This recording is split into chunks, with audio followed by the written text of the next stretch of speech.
Asisten Staf Sus Presiden Republik Indonesia, serta Wakil Ketua Umum Siberkreasi Gus Romzi Ahmad.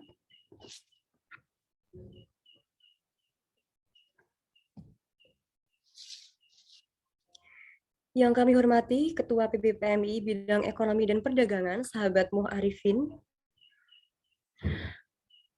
Yang kami hormati Ketua Pengurus Cabang PMI Kabupaten Jepara, Sahabat M. Gola Musyofi.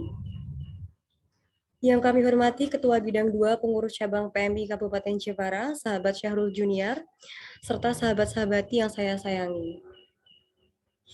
Pertama-tama, marilah kita panjatkan puji syukur kehadirat Allah Subhanahu wa taala yang telah melimpahkan rahmat, taufik, hidayah serta inayahnya kepada kita semua. Saya Melati Puspitasari selaku moderator pada malam hari ini mengucapkan selamat datang dalam acara webinar nasional dalam rangka untuk memperingati hari lahir Pergerakan Mahasiswa Islam Indonesia yang ke-62 dengan mengusung tema PMI Menata Ruang dan Berperan Saat dan Pasca Menjadi Mahasiswa. Kedua kalinya, salawat serta salam tak lupa kita haturkan kepada junjungan Nabi Agung Muhammad Sallallahu Alaihi Wasallam. Allahumma sholli alaihi. Yang kita nantikan syafaatnya di yaumil akhir nanti. Amin. Baik sahabat-sahabati, saya akan bacakan usulan acara webinar pada malam hari ini, yaitu acara yang pertama adalah pembukaan.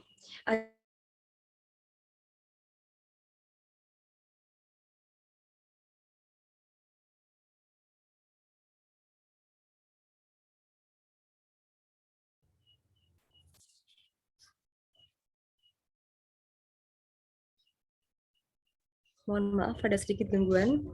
Acara yang pertama adalah pembukaan, acara yang kedua adalah pembacaan tahlil, acara yang selanjutnya adalah sambutan, acara yang selanjutnya adalah pemaparan kedua narasumber dilanjutkan dengan tanya jawab serta closing statement dari kedua narasumber, dan acara yang terakhir adalah penutup. Baik, saya mengucapkan selamat datang kepada narasumber kita pada malam hari ini dari Gus Romzi Ahmad. Selanjutnya adalah menuju acara yang pertama adalah pembukaan. Marilah kita buka acara pada malam hari ini dengan bacaan suratul Fatihah. Mari saya hantarkan. Al-Hadiniyah Al-Fatihah.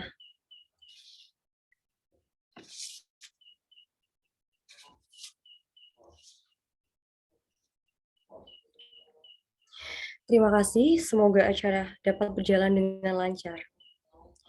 Acara yang kedua adalah pembacaan tahlil yang akan dipimpin oleh sahabat Munzir. Kepadanya kami persilahkan.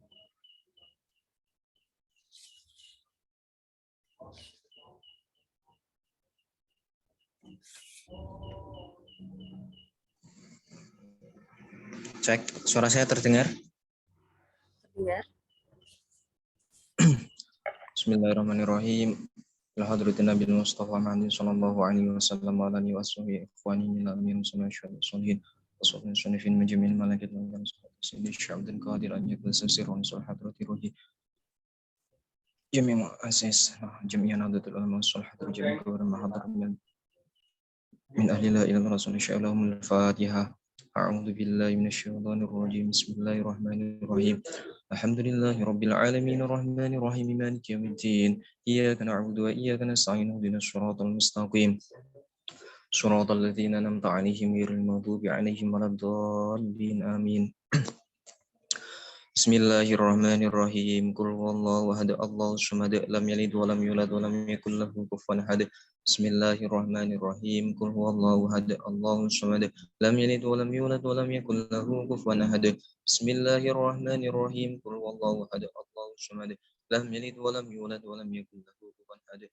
Bismillahirrahmanirrahim. Qul huwallahu ahad, Allahus samad, lam yalid wa lam yulad wa lam yakul lahu kufuwan ahad. La ilaha illallah wallahu akbar. Bismillahirrahmanirrahim. Qul a'udzu birabbil falaq min syarri ma khalaq wa min syarri ghasiqin idza waqab wa min syarri naffasati fil 'uqad wa min syarri hasidin idza hasad. La ilaha illallah wallahu akbar walillahil hamd. Bismillahirrahmanirrahim. Qul a'udzu birabbin nas malikin nas ilahin nas من شر الوسواس الخناس الذي يوسوس في صدور الناس من الجنة والناس. لا إله إلا الله والله أكبر ولله الحمد. بسم الله الرحمن الرحيم. الحمد لله رب العالمين الرحمن الرحيم مالك يوم الدين إياك نعبد وإياك نستعين اهدنا الصراط المستقيم صراط الذين أنعمت عليهم غير المغضوب عليهم ولا الضالين آمين. بسم الله الرحمن الرحيم ألف لام ميم ذلك الكتاب لا ريب فيه هدى للمتقين الذين يؤمنون بالغيب ويقيمون الصلاة ومما رزقناهم ينفقون والذين يؤمنون بما أنزل إليك وما أنزل من قبلك وبالآخرة هم يوقنون أولئك على هدى من ربهم وأولئك هم المفلحون وإلهكم إله واحد لا إله إلا هو الرحمن الرحيم الله لا إله إلا هو الحي القيوم لا تأخذه سنة ولا نوم له ما في السماوات وما في الأرض من ذا الذي يشفع عنده إلا بإذنه يعلم ما بين أيديهم وما خلفهم ولا يحيطون بشيء من علمه إلا بما شاء وسع كرسيه السماوات والأرض ولا يؤوده حفظهما وهو العلي العظيم استغفروا إنه كان غفارا أستغفر الله العظيم أستغفر الله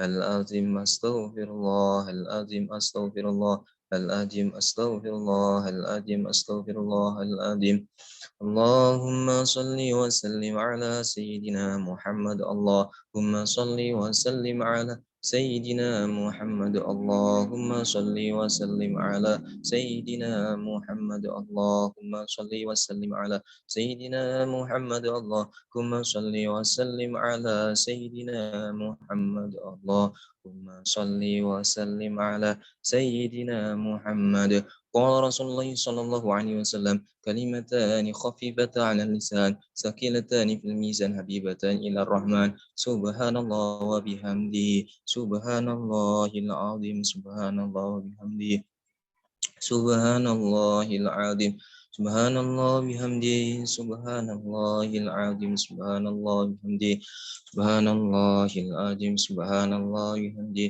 سبحان الله العظيم أفضل ذكر فاعلم أنه لا إله إلا الله لا إله إلا الله لا إله إلا الله لا إله إلا الله لا إله إلا الله لا إله إلا الله لا إله إلا الله لا إله إلا الله لا إله إلا الله محمد رسول الله صلى الله عليه وسلم أعوذ بالله من الشيطان الرجيم بسم الله الرحمن الرحيم الحمد لله حمدا أمشا مزيدا يا ربنا لك الحمد كما ينبغي لوجهك وعظيم سلطانك اللهم صل على سيدنا محمد صلاة تنجينا من جميع الأهوال والآفات وتقضي لنا بها جميع الحاجات وتطهرنا بها من جميع السيئات وترفعنا بها عندك على الدرجات وتبلغنا بها أقصى الغايات من جميع الخيرات في الحياة وبعد الموت اللهم تقبل وأصل الثواب ما قرأنا واستغفرنا وما صلينا على سيدنا محمد صلى الله عليه وسلم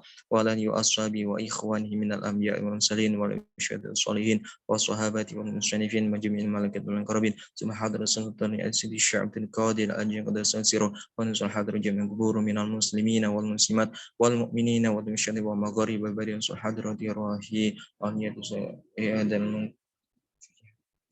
أينما كان من لا إله إلا الله ونزل حضر جميع المؤسس جميعا ضل من جميع جبارة من صالح جميع كبور من هدر فهذا المجلس من لا إله إلا رسول الله اللهم اغفر لهم وارحمهم وعافي واعف عنهم اللهم أنزل الرحمة والمغفرة على الكبور من لا إله إلا رسول الله اللهم اجعل قبورهم روضة من رياض الجنة وتجعل قبورهم حفرة من حفرنا اللهم يا أدنى مطمئن ارجع إليك ربك مرضية فادخلي في عبادي وادخلي جنتي اللهم اختم لنا بخاتمة السعادة وجعلنا من الذي سبقت لهم الحسنى وزيادة بجاه سيدنا محمد صلى الله عليه وسلم دي الشفاعة والعزة من سيدنا سيدنا سيدنا الجليل ذي الكرم ربنا أفري علينا صبر وثبت أقدامنا وانصرنا على القوم الكافرين ربنا آتنا في الدنيا حسنة وفي الآخرة حسنة وقنا عذاب النار سبحان ربك رب العزة عما يصفون وسلام على المرسلين والحمد لله رب العالمين alamin bisirril Fatihah.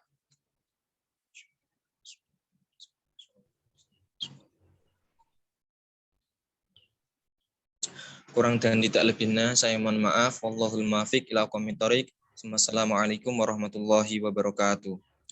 Assalamualaikum warahmatullahi wabarakatuh. Terima kasih. Acara yang selanjutnya adalah sambutan yang akan disampaikan oleh Ketua Pengurus Cabang PMI Kabupaten Jepara, sahabat M. Gholam Musyafi. Kepadanya kami persilahkan.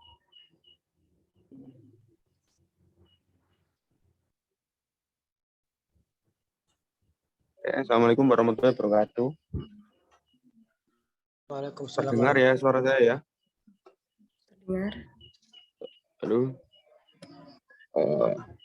Yang saya hormati Ketua PB PMI Muhammad Abdullah Syukri. Yang saya hormati Mas Arifin sebagai Ketua Bidang Perdagangan Ekonomi dan Perdagangan PB PMI. Yang kami hormati pula narasumber kita tunggu-tunggu, Ramzi, semoga memberikan banyak keilmuan yang bisa dibagi dengan sahabat-sahabat yang ada di Jepara khususnya. Mari kita tambah rasa syukur kita kepada Allah Subhanahu wa taala yang telah melimpahkan rahmat, taufik, hidayah serta inayahnya sehingga kita dapat berkumpul di acara webinar nasional dalam rangka peringatan Harlah PMI yang ke-62 dengan tema menata ruang dan berperan saat dan pasca mahasiswa. Salawat serta salam tidak lupa kita haturkan kepada junjungan kita Nabi Agung Muhammad Sallallahu Alaihi Wasallam. Semoga kelak kita diakui sebagai umatnya. Amin ya rabbal alamin. Saya sebagai Ketua PJ PMI Jepara menyambut baik agenda ini karena agenda semacam ini sebagai salah satu ajang silaturahmi struktural baik dari cabang, syariat, dan juga rayon, dan terutama juga kita juga bisa menyambung dengan senior-senior yang sudah ada di Jakarta, seperti itu. Dua yang saya harus sampaikan bahwa saya mengucapkan terima kasih yang sebesar-besarnya terutama kepada dua narasumber yang telah bisa meluangkan waktunya untuk mengisi dan memantik sahabat-sahabati khususnya di Jepara ini dan juga seluruh kader PMI yang ada di Indonesia. Dan juga saya berterima kasih kepada teman-teman struktural PJ PMI Jepara khususnya KB2 yang mengagendakan agenda ini sehingga agenda ini juga sangat bermanfaat untuk teman-teman yang masih dalam struktural dan masih berstatus mahasiswa atau teman-teman mahasiswa atau pengurus mahasiswa, pengurus PJPMI Jepara yang sudah lulus. Semoga tema pada malam hari ini bisa dipaparkan secara baik dan ada timbal balik dari sahabat-sahabat di Jepara tentunya. Mungkin hanya itu yang dapat saya sampaikan. Mohon maaf yang sebesar-besarnya bila ada kesalahan kata. Sekian dari saya. Wassalamualaikum warahmatullahi wabarakatuh. Waalaikumsalam warahmatullahi wabarakatuh. Terima kasih.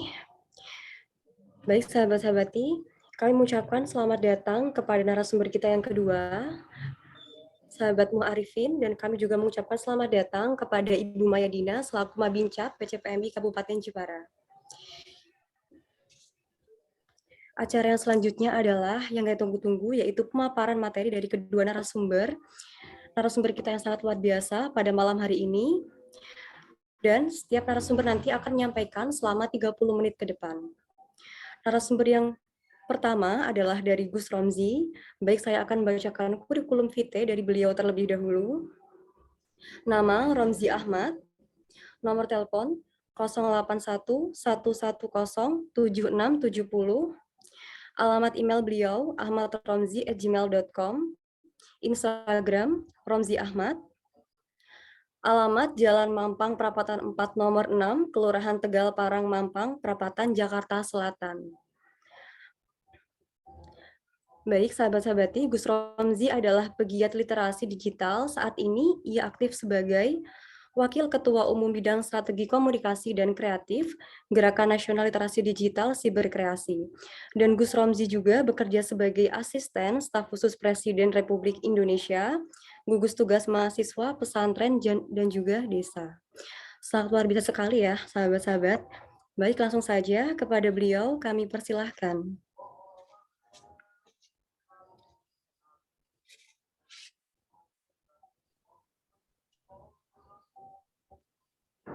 Suara saya bisa didengar ya?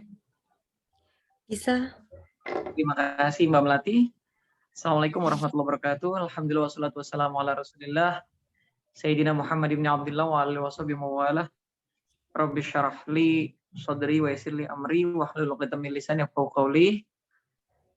Yang saya hormati dan saya banggakan Mas Ghola Musofi, Ketua PC PMI Kabupaten Jepara.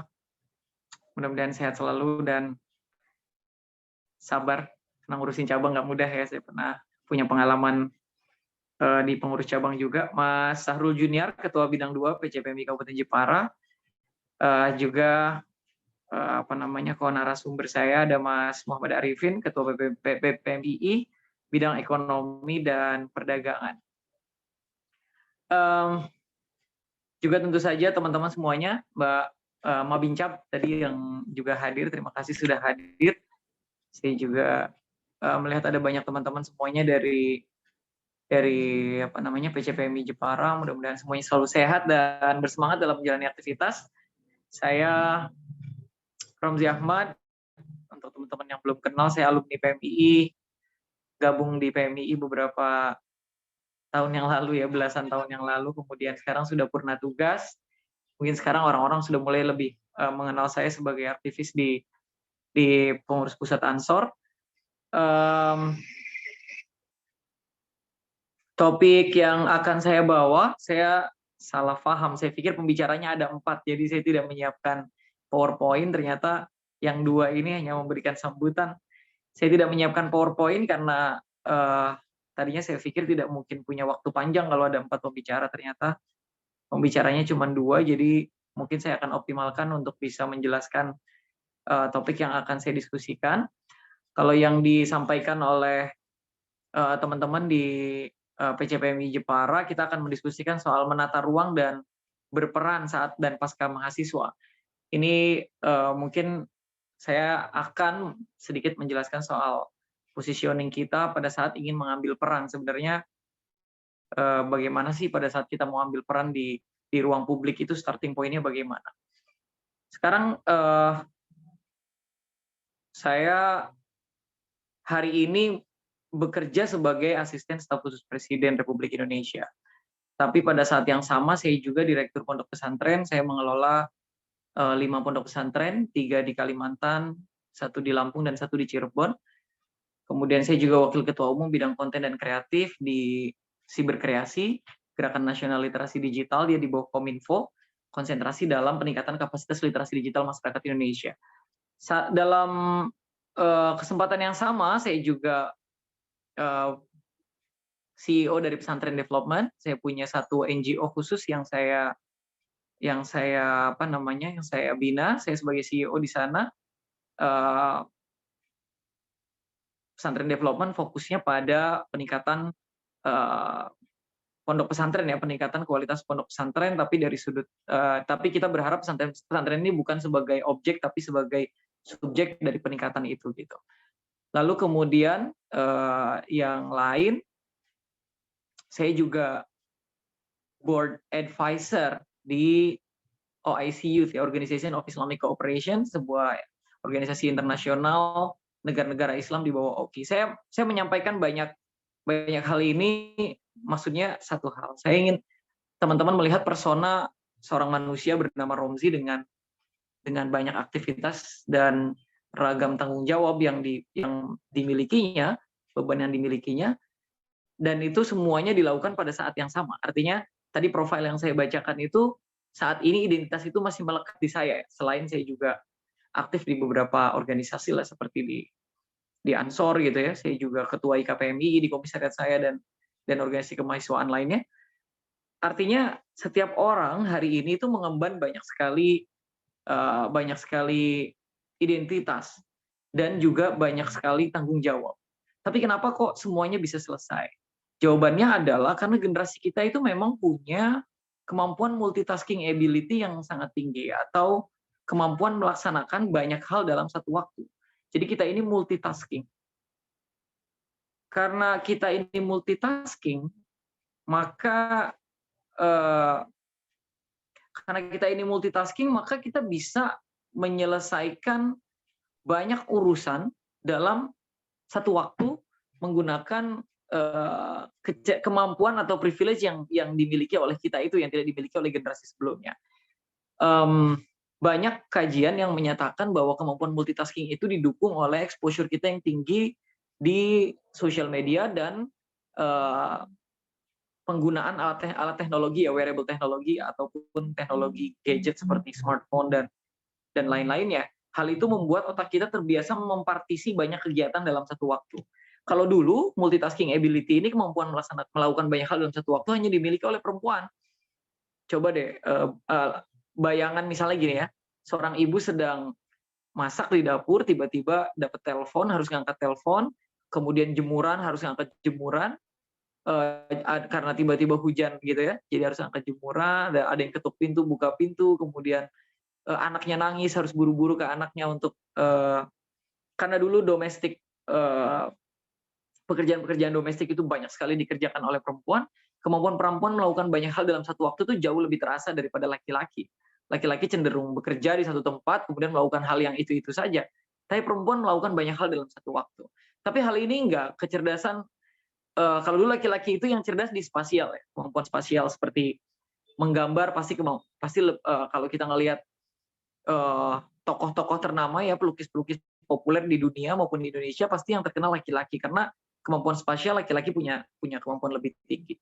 Menjadi supir gitu ya, driver, kemampuan mengukur jarak, melihat kanan kiri dan seterusnya itu laki-laki juga lebih bagus. Kemampuan spasial juga chef ya, ahli masak, koki di hotel-hotel itu kalau chef itu pasti laki-laki. Jarang banget chef perempuan dan dia populer kecuali pasca hari ini ya model-model chef Renata mungkin populer gitu. Tapi kalau kita bandingkan dengan chef laki-laki itu pasti jauh lebih populer karena sekali lagi kalau kita ngomonginnya soal masak itu juga kemampuan spasial. Tapi kalau kemampuan multitasking perempuan jauh lebih unggul dulu ya. Kemudian hadir teknologi digital. Teknologi digital ini semua ya teknologi informasi dan komputer. Kalau kita ngomong soal isu digital itu ada 5D, salah satunya adalah digital device. Perangkat teknologi yang kita gunakan itu melatih kita untuk bisa melakukan multitasking ability. Banyak hal yang kita lakukan dalam satu waktu. Bayangkan teman-teman semuanya sejak teman-teman masih muda ya, teman-teman kan mahasiswa yang saat ini mungkin dan tergolong dalam generasi Z ya, bukan generasi X, bukan generasi milenial. Kalau saya kan milenial. Teman-teman kan mungkin usianya 10 tahun atau bahkan 15 tahun lebih muda dari saya. Teman-teman adalah generasi Z yang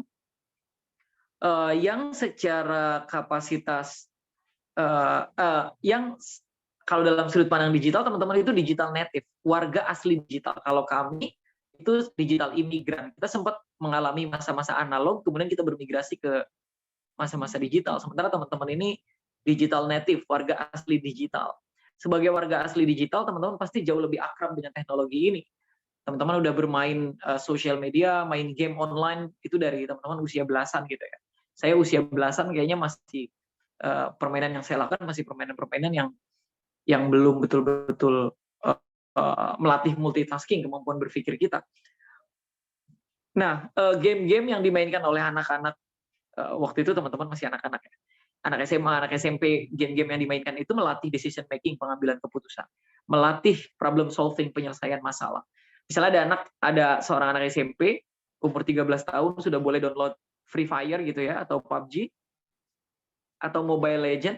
Dia sudah di usia 13 tahun dia harus menentukan senjata apa yang digunakan, yang damage-nya lebih besar daripada senjata yang lain. Dia harus sudah memutuskan kapan menyerang, kapan bertahan. Dia memutuskan kapan dia memutuskan misalnya kalau dalam Mobile Legends siapa yang memilih karakter yang lebih attacking, siapa yang memilih karakter yang lebih defensif. Nah, itu melatih decision making, melatih pengambilan keputusan. Kemudian melatih problem solving, penyelesaian masalah juga. Jadi banyak penyelesaian masalah yang kemudian dilatih dari game-game online itu. Sementara dulu zaman saya kecil yang dilatih di kepala saya itu cuman kemampuan kinestetik ya. Misalnya saya main gobak sodor itu kan cuma cepet-cepetan lari, main bentengan cepet-cepetan lari, siapa yang paling kuat larinya dia menang terus. Sepak bola mungkin agak melatih teamwork, agak melatih pengambilan keputusan, tapi itu karena dilakukan secara tim, mungkin juga tidak benar-benar melatih gitu, tapi lebih ke kinestetik. Kita main batu dulu, main pakai kayu gitu, itu semuanya benar-benar kuat-kuat lah. Siapa yang lebih kuat, misalnya cepet-cepetan berenang gitu ya. Kalau sekarang game-game yang orang-orang anak-anak itu sedang mainkan adalah game-game yang kaitannya dengan peningkatan kapasitas pengetahuan di kepalanya ya, maksudnya optimalisasi fungsi otak agar bisa bekerja lebih utuh. Nah, teman-teman yang Gen Z itu mengalami hal itu. Kalian sejak muda, mungkin di umur hari ini kalian masih main game, kalian terus melatih kecepatan berpikir, kalian terus melatih multitasking ability, decision making dan seterusnya. Itu hal yang menurut saya luar biasa privilege ya buat teman-teman.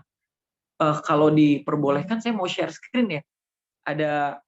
Saya pakai 2 akun, satunya akun Romzi Admin mau dijadikan co-host biar bisa share screen. Saya ingin menunjukkan tadi. Halo, Mbak Melati, bisa dibantu? Baik, bisa Gus. Oke, saya sudah dijadikan co-host, terima kasih.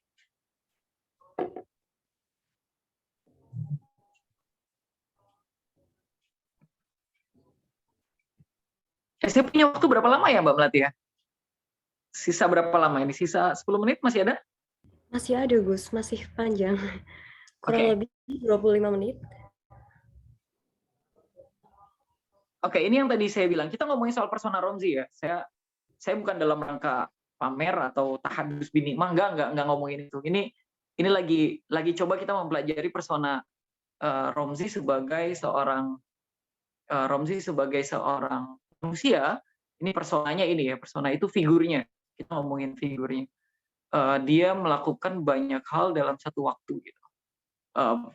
Saya banyak mengisi seminar, misalnya dalam 1 bulan setidaknya 20-30 seminar dalam 1 bulan. Tapi pada saat yang sama saya juga harus bekerja, saya juga harus aktif di banyak non-profit organization, saya juga mengelola pondok pesantren gitu. Nah, persona jenis Romzi ini banyak, nggak saya aja. Hampir semua dari kita itu hidup dengan multi identitas. Kita hidup tuh berdasarkan identitas kita, dan dalam teorinya identitas kita itu yang kemudian menentukan seberapa siap sih sebenarnya kita menjadi seseorang. Nah, kalau kita berani menyebutkan bahwa saya adalah a public speaker, I am a public speaker, gitu. Saya adalah seorang pembicara publik, akan membangun mental kita berani untuk bicara di depan umum. Kalau saya berani bilang kalau saya adalah direktur pondok pesantren, maka saya harus berani mengatakan bahwa saya expert di bidang pendidikan. Saya banyak baca buku-buku pendidikan, saya terjun langsung dunia pendidikan. Saya masih ngajar sampai hari ini. Saya pernah jadi kepala sekolah SMP, saya pernah jadi kepala sekolah SMA, kebetulan di sekolah yang saya dirikan sendiri, saya jadi kepala sekolah di sana. Sekarang saya udah nggak kepala sekolah, karena saya udah harus jadi asisten staf khusus presiden.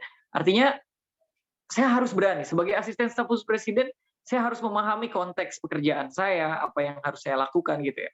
Nah, teman-teman juga sama. Teman-teman hidup dengan identitas yang banyak. Mungkin hari ini, as a leader, you may only have 1 or 2 leadership ya. Misalnya Mas Ketua Cabang Jepara ini tidak punya kepemimpinan lain selain hari ini memimpin PBPMI, memimpin PC PMI Jepara. Tapi kan dirimu juga memimpin, you lead yourself. At least you are a leader of yourself gitu. Kamu adalah pemimpin bagi dirimu sendiri. Kalau kata Imam Al-Ghazali kan, diri itu kan ada pikiran, ada nafsu, ada apa namanya, ada jiwa di sana, ada hati di sana gitu, yang semuanya itu juga harus dipimpin oleh kita gitu. Kita juga mungkin pemimpin bagi keluarga tanpa kita sadari, misalnya keluarga memberikan beban kehidupan keluarga kepada kita. Tanpa kita sadari ternyata kita dikuliahin oleh orang tua adalah agar suatu hari kita akan diminta untuk memimpin keluarga gitu, misalnya mendapatkan penghasilan untuk keluarga atau membanggakan keluarga dengan raihan prestasi yang kita punya. Jadi kita adalah pemimpin bagi banyak orang, dan identitas itu yang kemudian bisa memastikan bahwa kita terus berkembang. Jangan sampai teman-teman berpikir bahwa kalau teman-teman mengunci diri di dalam ruangan, teman-teman tidak terikat dengan isu sosial. Teman-teman tetap terikat di isu sosial.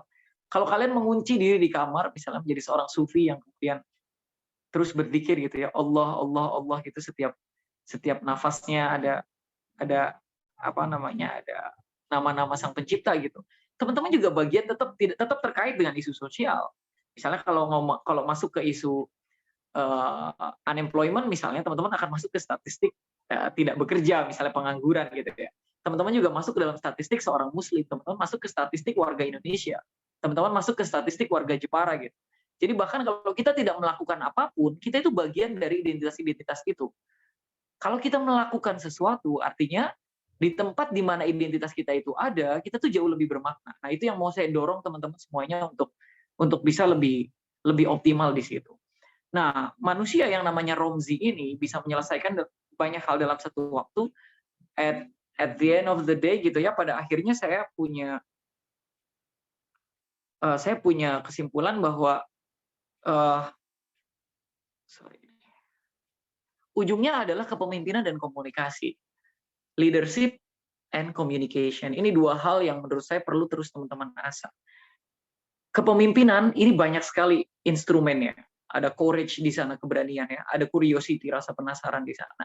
Ada risk-taking behavior, keberanian kita untuk mengambil resiko, itu juga bagian dari kepemimpinan. Ada man management, kemampuan kita memanage manusia. Ada interpersonal intelligence, kecerdasan interpersonal, bagaimana membangun interaksi yang baik dengan orang-orang. Ada social intelligence ya, kecerdasan kita berhubungan dengan masyarakat banyak. Selain kepemimpinan juga komunikasi. Komunikasi ini artinya kemampuan kita menyampaikan gagasan-gagasan yang kita miliki. Bahkan kemampuan kita menyampaikan gagasan itu kepada diri kita sendiri. Jadi ada komunikasi kepada diri sendiri, namanya itu self-statement. Sebenarnya pernyataan apa sih yang kamu sampaikan kepada dirimu sendiri? Ini ada teorinya juga soal self-statement ya, itu namanya ikigai dalam bahasa Jepang. Teman-teman mungkin bisa googling sendiri. Ada self-statement yang kita perlu sampaikan kepada diri kita sendiri bahwa kita ini siapa sih? When you are wake up, when you woke up from your sleep gitu ya, kamu bangun dari tidur kamu. Saya nggak tahu apa yang pertama kali kamu lakukan. Mungkin yang pertama kali kamu lakukan adalah mencari handphone ya. Coba bangun dari tidur kamu itu harus mulai memutuskan apa yang mau kamu lakukan hari ini, apa yang mau kamu capai hari ini, atau kamu terbangun sebagai siapa. Itu sangat menentukan. Itu namanya self-statement. Jadi self-statement kamu itu akan sangat mempengaruhi apa yang kamu lakukan hari itu dan apa yang kemudian kamu capai pada hari itu. Dalam tradisi Islam itu sesuai banget.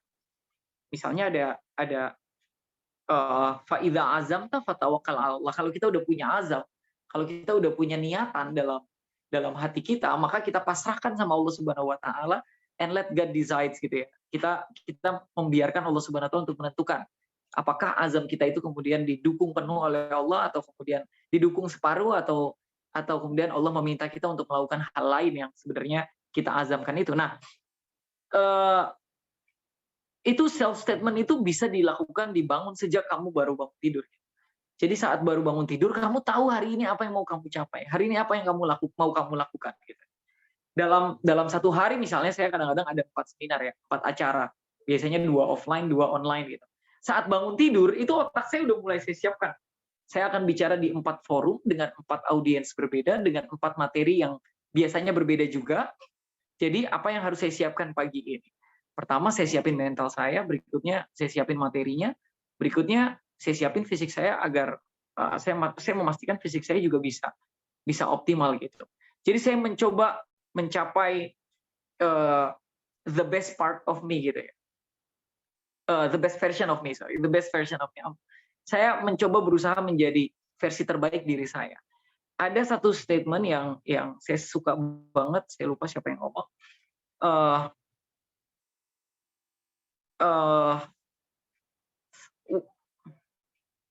For every next stage of your life requires different version of you. Yeah. Untuk setiap panggung baru dalam kehidupan kamu itu pasti membutuhkan versi kamu yang baru.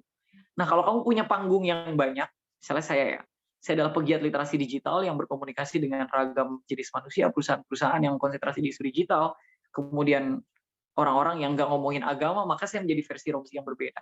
Pada saat saya menjadi direktur pondok pesantren, tentu saja saya harus berani menjadi uswah untuk santri-santri gitu ya.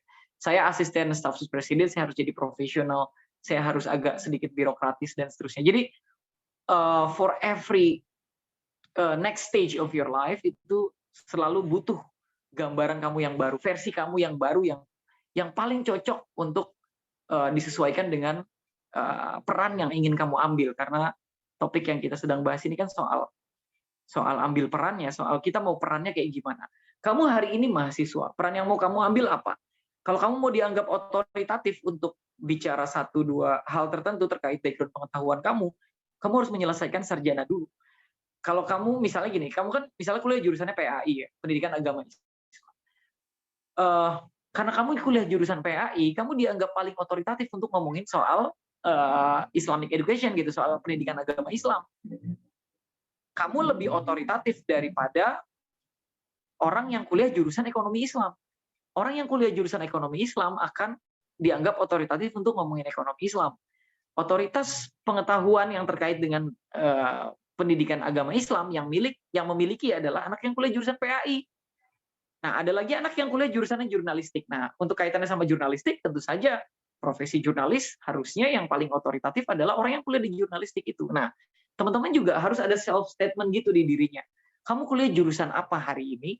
Dan kamu harus memberikan pernyataan pada dirimu sendiri. Kamu harus berkomunikasi dengan dirimu sendiri bahwa kamu adalah orang yang bertanggung jawab terhadap isu itu, misalnya di ruang publik, dan kemudian kamu harus terus meningkatkan kapasitas dirimu di situ gitu.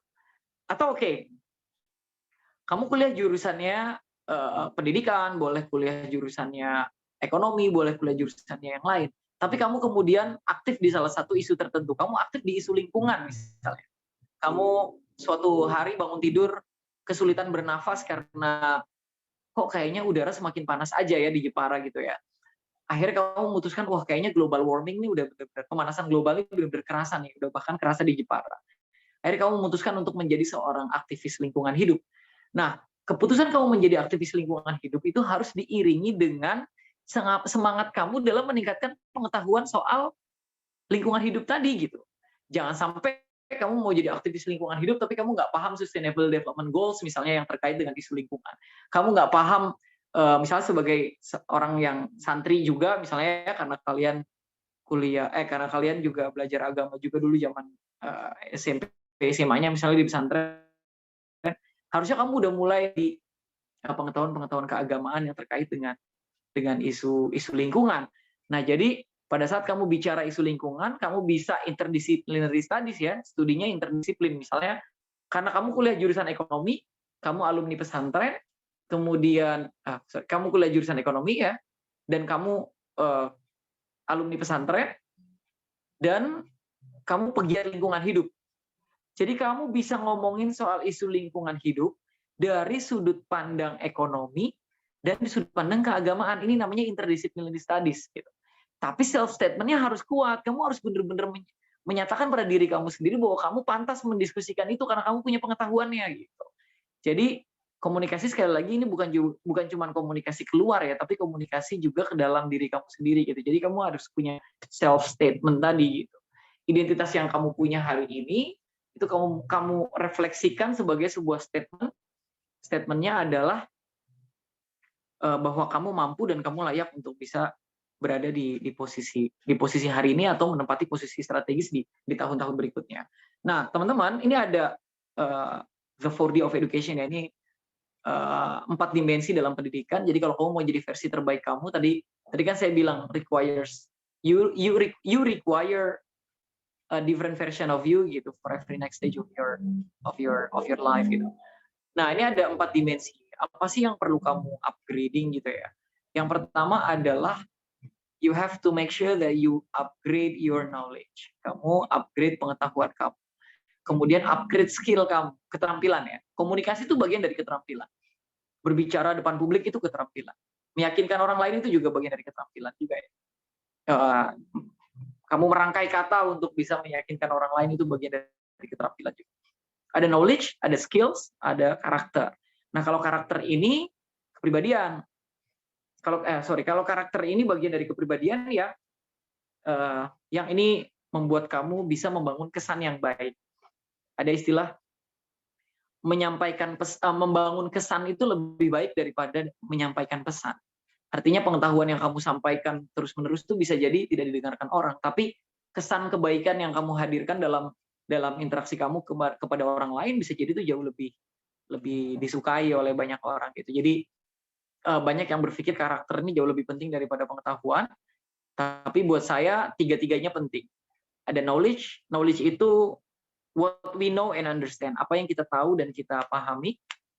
Jadi apa yang kita tahu, apa yang sudah tersimpan di kepala sebagai pengetahuan itu namanya knowledge, pengetahuan. Tapi kemudian how we use what we know, bagaimana kita bisa menggunakan apa yang kita ketahui itu namanya skill.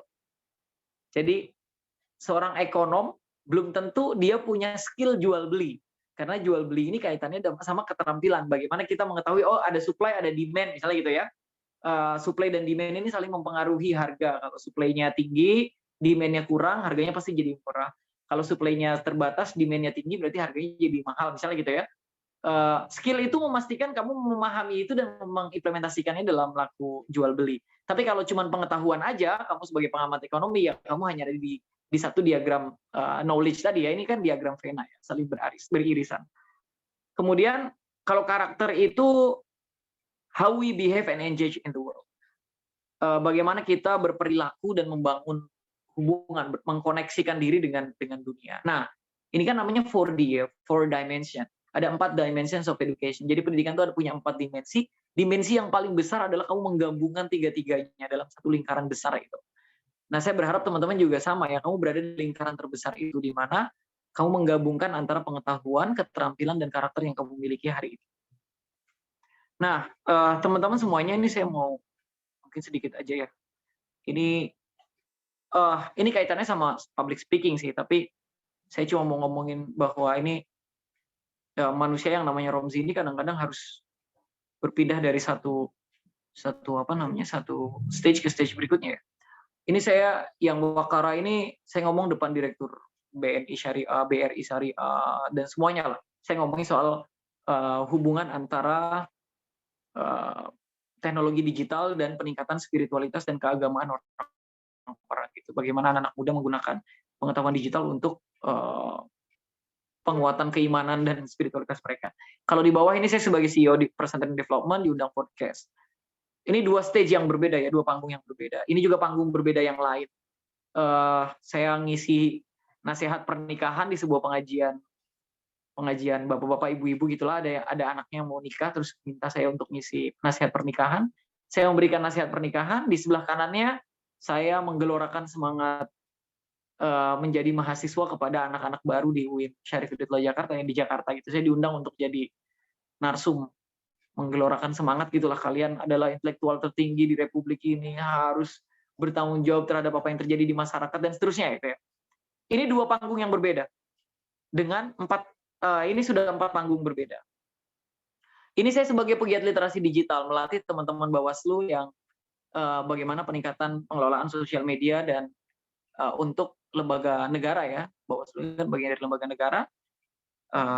Ini kayaknya ada, saya tadi kalau nggak salah saya lihat ada anggota Bawaslu juga di ruangan Zoom ini ya. Kemudian ini acara internasional, ini saya di Azerbaijan mewakili Indonesia dalam forum internasional. Saya harus menjelaskan soal keadaan politik dan yang berkaitan dengan isu keagamaan di sana. Lalu ini Romzi yang beda lagi. Saya 13 episode di Metro TV ngomongin soal agama, soal agama dan anak muda gitu ya. Saya tertulis di sana sebagai intelektual muda Muslim. Artinya ini stage yang benar-benar berbeda. Ini saya berada pada panggung yang berbeda. Saya butuh manusia yang berbeda. Saya butuh kesiapan yang berbeda. Saya butuh pengetahuan yang berbeda. Saya butuh mental model. Saya harus memastikan bahwa mentally saya siap untuk setiap panggung-panggung yang harus saya hadapi ini. Nah, teman-teman, ini sekarang tinggal keputusan kita semua ya, keputusan teman-teman juga ya. Kira-kira kalian mau memposisikan diri terus as a follower, atau mulai sekarang kamu mau mencoba bangkit, tumbuh, berkembang, kemudian menjadi leader, menjadi pemimpin. Sekali lagi kita bisa fokus pada starting point-nya, bisa fokus pada identitas apa sih yang hari ini melekat sama kita. Nah, kita pastikan identitas yang melekat sama kita itu, kita jadi otoritatif untuk mewakili identitas-identitas itu untuk bicara. Kamu merasa kamu punya otoritas untuk bicara sebagai anak muda Jepara. Berarti kamu harus memahami konteks positioning anak muda di Jepara, kamu harus memahami kebutuhan anak muda di Jepara, baru kamu dianggap layak untuk mewakili anak muda Jepara dan bicara ke ruang publik. Kalau kamu adalah seorang Muslim, maka harus terus-menerus meningkatkan pengetahuan kamu soal keagamaan Islam. Kalau kamu dibilang aktivis PMII, ya berarti kan aktivis Muslim. Berarti pengetahuan agamanya harus lanjut, berarti ngajinya nggak boleh berhenti gitu. Agar kamu at the end of the day dianggap otoritatif untuk ngomongin agama sebagai anak muda Muslim. Kalau kamu hari ini adalah seorang pegiat hobi ya, misalnya saya punya hobi melihara ikan gitu ya, saya pelajari hampir seluruh urusan ikan arwana itu. Saya punya arwana super red yang saya kirim langsung dari Kalimantan gitu ya, karena kan super red paling bagus dari Kalimantan Barat. Saya dikirim langsung dari sana dan saya pelajari betul-betul soal itu, karena saya maunya apapun yang saya lakukan hari ini saya punya pengetahuannya, apapun yang saya lakukan hari ini saya punya skillnya, apapun yang saya lakukan hari ini saya tahu bagaimana karakter saya harus dibentuk untuk menyikapi apa yang saya suka hari ini. Nah, teman-teman juga harus melakukan itu. Kalau teman-teman mau memastikan sahabat-sahabat ya, mau memastikan kalau sahabat-sahabat bisa ambil peran, ya itu yang harus dilakukan. Menurut saya sih itu yang harus dilakukan. Mungkin teman-teman punya cara sendiri, tapi sejauh pengalaman hidup saya di usia pasca 30 ini, hasil refleksi saya adalah begitu. Self statement kita harus kuat tadi seperti yang saya ceritakan. Bangun tidur kamu harus tahu apa yang mau kamu selesaikan di hari ini. Jadi kamu mempersiapkan diri kamu untuk menyelesaikan hari ini dengan baik. Kemudian kamu menyelesaikan hari berikutnya dengan baik, dan seterusnya. Sampai akhirnya kamu nggak tahu apa yang kamu tanam dari hari ke hari itu berbuah kebaikan atau berbuah kesuksesan. Misalnya kalau itu yang kamu kejar, yang itu beyond your expectation, itu di luar batas harapan yang kamu bangun. Jadi kira-kira begitu yang bisa saya sampaikan. Mudah-mudahan bermanfaat. Saya bahagia sekali bisa bertemu dengan teman-teman di Jepara. Sebenarnya saya sering ke Jepara ya, karena saya punya adik ipar orang sana, tapi belum sempat ketemu secara langsung sama teman-teman. Mudah-mudahan nanti setelah Lebaran, kalau jadi saya mau mampir Jepara, nanti kita ketemu secara langsung dan bisa berdiskusi lebih jauh. Terima kasih. Syukran wa dumtum fil khairi wal barakatuh wan najwa. Assalamualaikum warahmatullahi wabarakatuh. Waalaikumsalam warahmatullahi wabarakatuh. Assalamualaikum. Baik, terima kasih kepada Gus Romzi atas pemaparan materi yang sangat luar biasa. Selanjutnya adalah pemaparan materi oleh narasumber kita yang kedua. Saya akan bacakan kurikulum vitae beliau terlebih dahulu. Nama Muh Arifin, tempat tanggal lahir Purworejo 31 Agustus 1993, agama Islam, alamat Butuh Ketundan, Kecamatan Butuh, Kabupaten Purworejo, Jawa Tengah. Nomor telepon 085 708 992 014. Instagram muh_arifin_. Riwayat organisasi Ketua PMI Purworejo tahun 2014. Yang selanjutnya adalah Ketua PMI Bidang Ekonomi tahun 2021 sampai dengan tahun 2024. Beliau akan menyampaikan tentang betapa pentingnya untuk meningkatkan kesadaran menjadi kader PMI yang visioner, adaptif, dan pandai dalam memanfaatkan peluang sebagai pilar peradaban. Untuk lebih jelasnya, kepada beliau, sahabat Muh Arifin, kami persilahkan.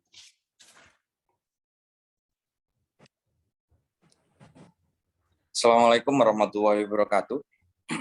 Waalaikumsalam warahmatullahi wabarakatuh. Yang terhormat senior kita yang barusan mengisi materi, Gus Romzi, ini bukan cuma senior saya tapi senior kita bersama. Yang terhormat Ketua Cabang PMI Jepara, sahabat Gola Mustafa, dan tidak lupa kepada Ketua Bidang 2 PMI Jepara, Syahrul Zanuar, ini karena ini diinisiasi oleh Ketua 2 di PMI Jepara. Saya memang request minta ngisi di pasca Gus Romzi ya, maksudnya yang terakhir atau setelah Gus Romzi. Tapi ternyata semua materi tentang pembicaraan kita kali ini itu sudah diborong semua di Gus Romzi ini. Jadi saya agak melengkapi saja lah, atau istilahnya saya nutup puzzle yang terakhir istilahnya. Karena semua Gus Romzi ini kita lihat, kita dengar dan kita lihat barusan secara profil ini sudah sangat lengkap lah Gus Romzi. Nah, terkait saya itu ber-PMI sejak 2010, ketua cabang 2014 sampai 2016. Setelah itu saya di struktural non-struktural organisasi. Saya full konsentrasi di bidang bisnis, di jual beli. Hari ini kebetulan saya di 2 bidang, yaitu sembako dan dan jual beli handphone. Nah, mungkin profil saya sedikit hampir sama dengan Ketua Jepara ini, karena kebetulan saya kemarin 2 bulan yang lalu itu ke Jepara dan ngobrol langsung sama Ketua Jepara ini, profilnya sama-sama pengusaha. Apa-apa diusahin terus gitulah kira-kira. Nah, yang ingin saya sampaikan di tema kali ini adalah menata ruang dan peran saat dan pasca mahasiswa. Saya ingin sedikit bercerita tentang pengalaman hidup saya, karena kebetulan saya di pesantren yang Gusnya itu sangat dekat dengan Gus Romzi. Ya, nah saya itu sebenarnya kuliah di Semarang, UIN Semarang, UIN Wali Songo. Hamin satu ospek, saya ingin cerita sedikit. Hamin satu ospek itu saya hatinya nggak enak betul, nggak tenang gitulah. Akhirnya saya sowan ke Romo Yai, terus bla bla bla bla bla. Akhirnya saya sowan, saya menyampaikan. Kira-kira Romo Yai menyampaikan bahwa ya enggak apa-apa kalau mau di Semarang, tetapi saya ridhonya itu sampai di sini. Kalau istilah bahasa Jawa, ngurip-ngurip itu stay anawawi gitu. Akhirnya posisi saya sebagai santri, karena bagaimanapun tanpa ridho guru ya butiran debu lah kalau istilah saya itu. Akhirnya tidak pikir panjang, saya geser di stay anawawi jurusan syariah muamalah. Nah, yang ingin saya sampaikan adalah mayoritas teman-teman ini, mungkin saya juga di Jepara, beberapa komisariat dan beberapa kampusnya itu adalah UIN, IAIN, dan yang lain.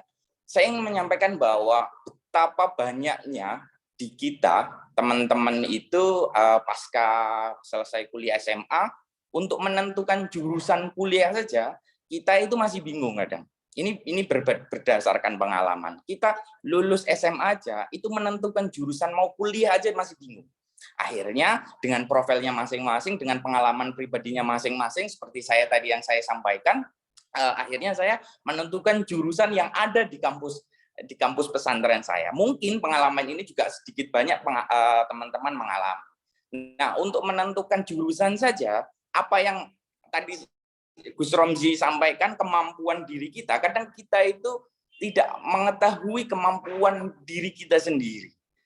Terlepas kita itu lebih sering mengamati orang lain daripada refleksi diri kita sendiri. Nah, setelah itu, pasca itu, kita masuk di kuliah dan jurusannya masing-masing, ada di PAI, Syariah, Awal-Usasiyah, dan yang lain-lain. Akhirnya kita memasuki pasca, setelah kuliah selesai, yang era hari ini saya pikir aktivis PMI sudah tidak in dan tidak keren lagi lah. Kuliah sampai semester 11, 12, 14 gitu-gitu. Saya pikir ini teman-teman PMI harus selesai dalam tepat waktu. Kalau dulu apologinya itu kan ya saya selesai nggak tepat waktu, tapi di waktu yang tepat. Itu kan apologi bagi aktivis lama yang kuliah di era 2010, 2000 berapa. Tapi saya pikir di 2022 ini saya ingin menyampaikan ke teman-teman bahwa perkuliahan ini saya pikir teman-teman harus selesai tepat waktu. Nah, saya nyambung. Pasca selesai kuliah, teman-teman ini entah itu di jurusan syariah muamalah, PAI dan yang lain-lain, untuk menentukan istilah-istilah saya, penyederhanaan saya. Pasca kuliah kita mau apa aja, kita masih, teman-teman itu kadang masih bingung.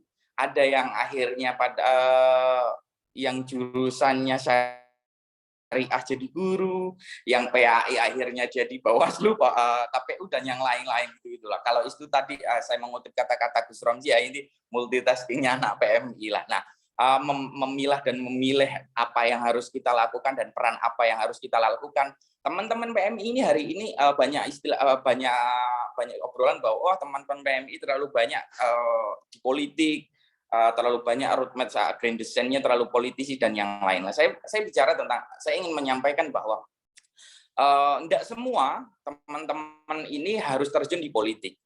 Bagi saya, teman-teman di fase menjadi mahasiswa, dan apalagi hari ini masih banyak yang di struktural, ini adalah fase di mana teman-teman menentukan passion sahabat-sahabati. Nah, tapi bahasa istilah kata passion ini kadang juga sering digunakan teman-teman atau sahabat-sahabati ini menjadi istilah pesantrennya itu hijab diri sendiri. Saya sering diskusi dengan teman-teman cabang, teman-teman yang bicara tentang, Mas, kalau disuruh kita punya agenda wirausaha, kita punya agenda taktis dan yang lain-lain atau profesional, saya sering mengatakan si A itu selalu bicara, ayo kita bicara tentang ekonomi. Teman-teman atau sahabat-sahabat ini selalu bicara, wah itu bukan passion saya, Mas. Saya itu bercita-cita jadi pendidik, atau passion saya seorang pendidik gitu. Terus atau menjadi seorang politisi atau hal yang lain lah, banyak hal.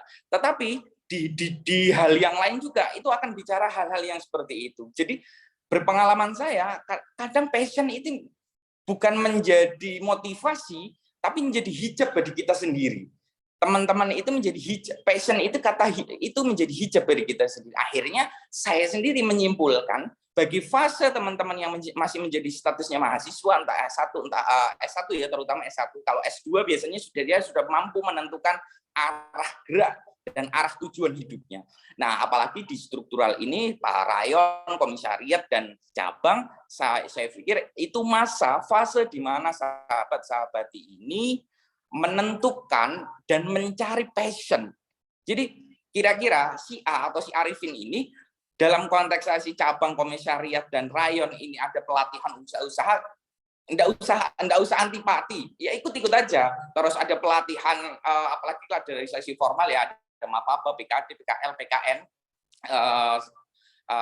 apalagi dari NPKN, itu diikuti semua. Dalam artian pada titik tertentu, saat kita di fase pasca cabang atau setelah konvercap, dan kita sudah menyelesaikan S1 kita, pada titik itu kita harus menentukan passion mana atau jalur mana yang harus kita ambil.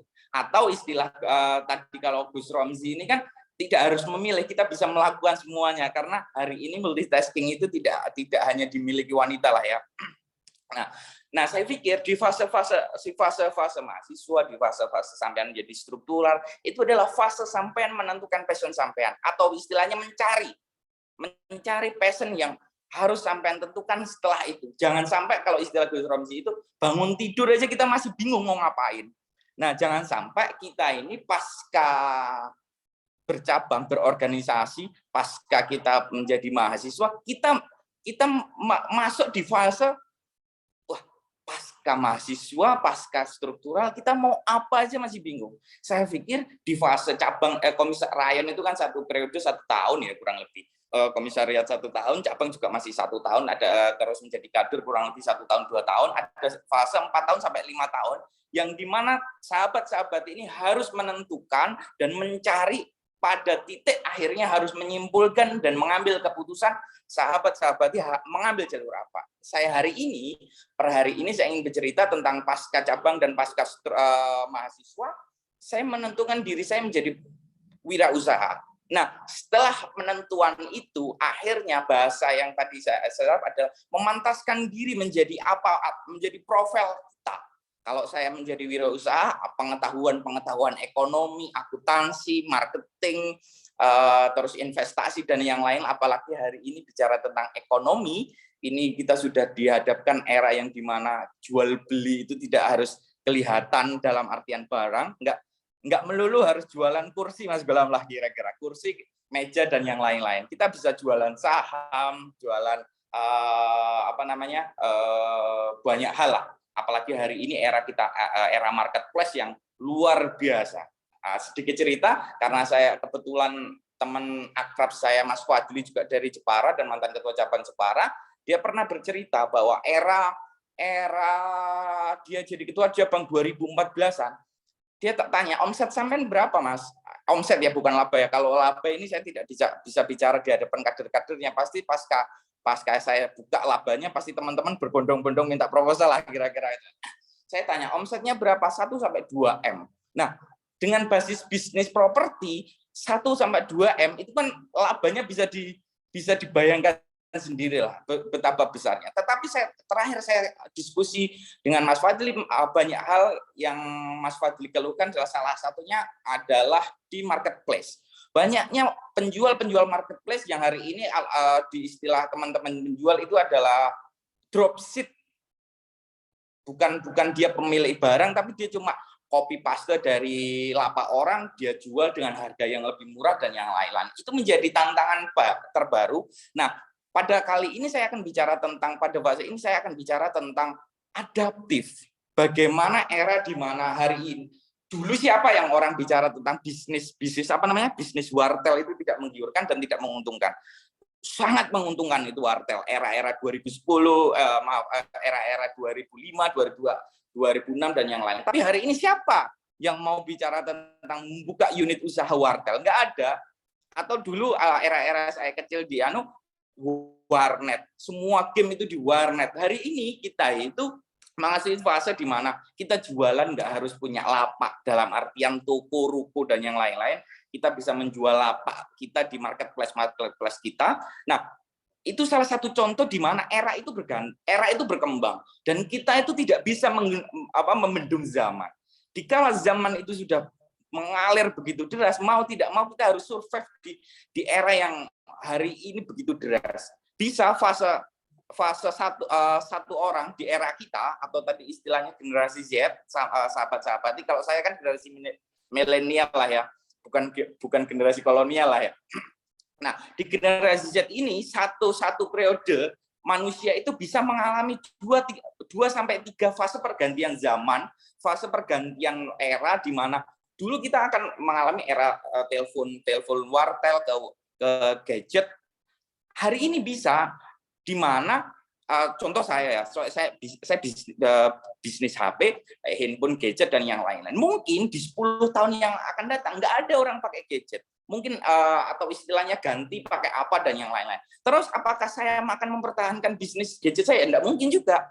Pada era itulah, pada fase itulah kita harus adaptif di era zaman hari ini. Mungkin hal-hal itu yang teman-teman harus cepat beradaptasi. Karena bagi saya, orang yang akan bertahan hari ini adalah orang yang bisa adaptif ya di zaman yang sangat begitu cepat pergantiannya. Mungkin itu terus yang ingin saya sampaikan terkait tadi. Yang pertama adalah penentuan passion, yang dimana fase dimana mahasiswa aktif dan pasca struktural aktif ini, sahabat-sahabat ini bisa berenang dan menyelam di semua pengetahuan dan meminum semua pengetahuan, yang dimana akhirnya sahabat-sahabat harus menentukan passion sahabat-sahabat, yang dimana setelah sahabat-sahabat menentukan passion, sahabat harus memantaskan diri. Istilahnya tadi, kalau sahabat-sahabat menjadi wirausaha harus memantaskan diri menjadi wirausaha dalam konteks bukan sebatas teori tapi praktek.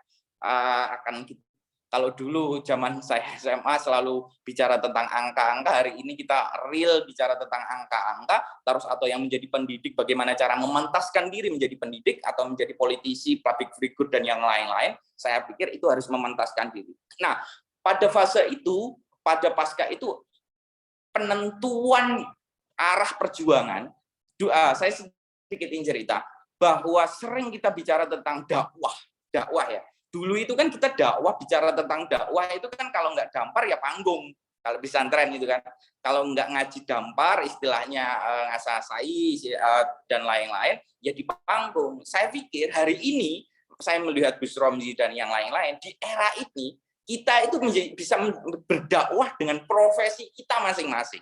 Kira-kira hari ini seperti itu. Kira-kira kalau saya hari ini menjadi salah satu pengusaha kaya di Indonesia dan masyhur dan unit usahanya banyak atau omsetnya besar, labanya besar dan yang lain-lain, tidak usah kira-kira saya mempertanyakan saya alumni PMI, bahwa saya Nahdlatul Ulama, saya alumni mana. Semua orang akan melihat saya adalah alumni profil PMI.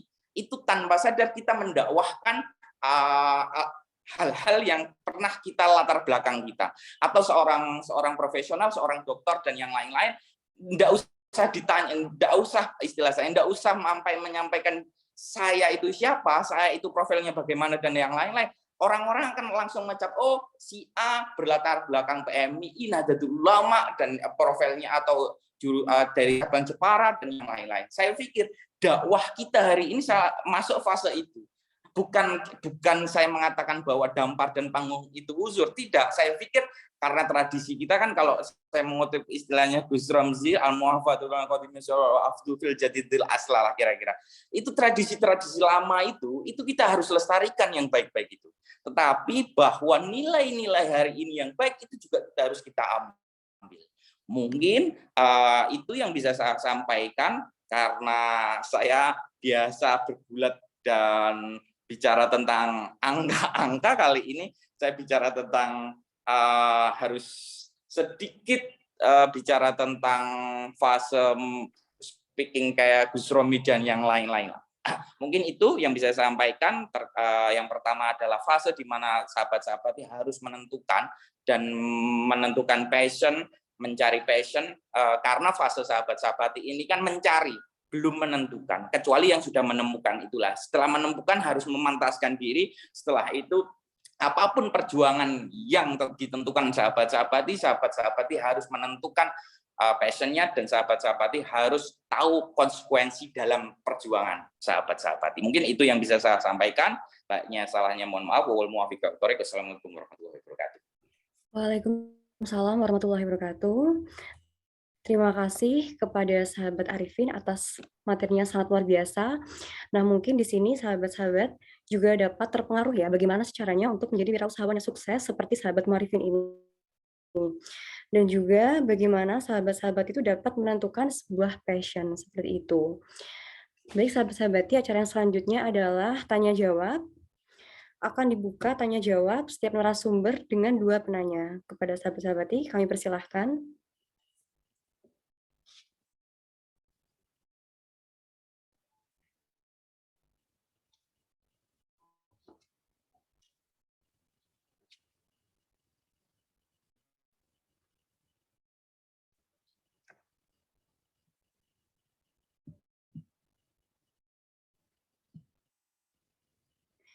Tadi katanya dari PMI RTIK ya, dari Unisnu, katanya ada yang ingin bertanya, silahkan. Boleh melalui chat atau boleh langsung melalui video. Kami persilahkan.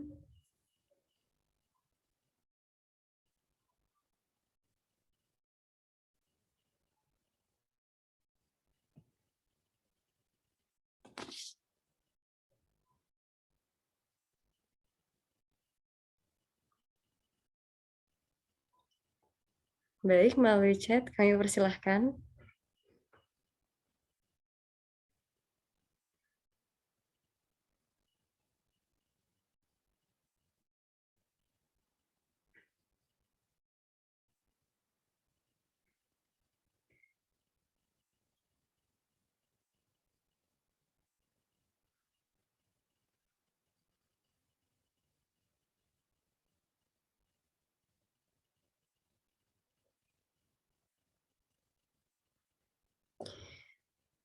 Baik, sahabat-sahabatnya di sini sangat disayangkan ya kalau misalkan tidak ada yang bertanya, karena kedua narasumber kita ini yang sangat luar biasa ya.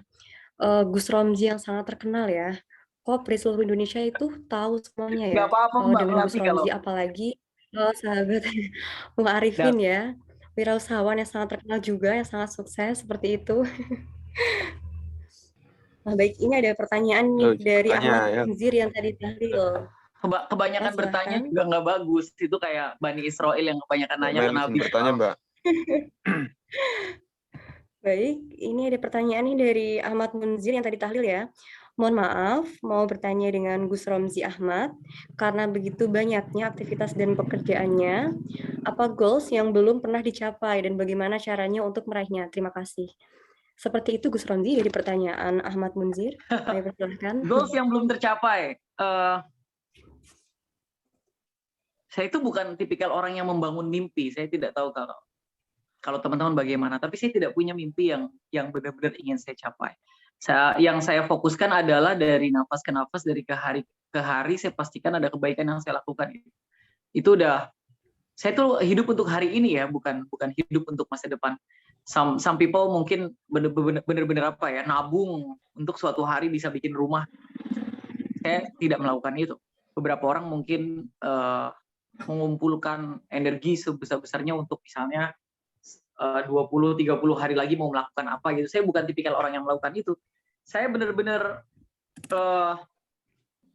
kalau mau melakukan sesuatu tuh saya pastikan dari nafas ke nafas, dari menit ke menit, dari jam ke jam gitu, ada kebaikan yang ada di kepala saya yang saya rencanakan untuk dilakukan atau saya lakukan saat itu gitu. Jadi saya sering bilang sejak 2015 kali ya, saya merasa hidup saya sudah selesai gitu.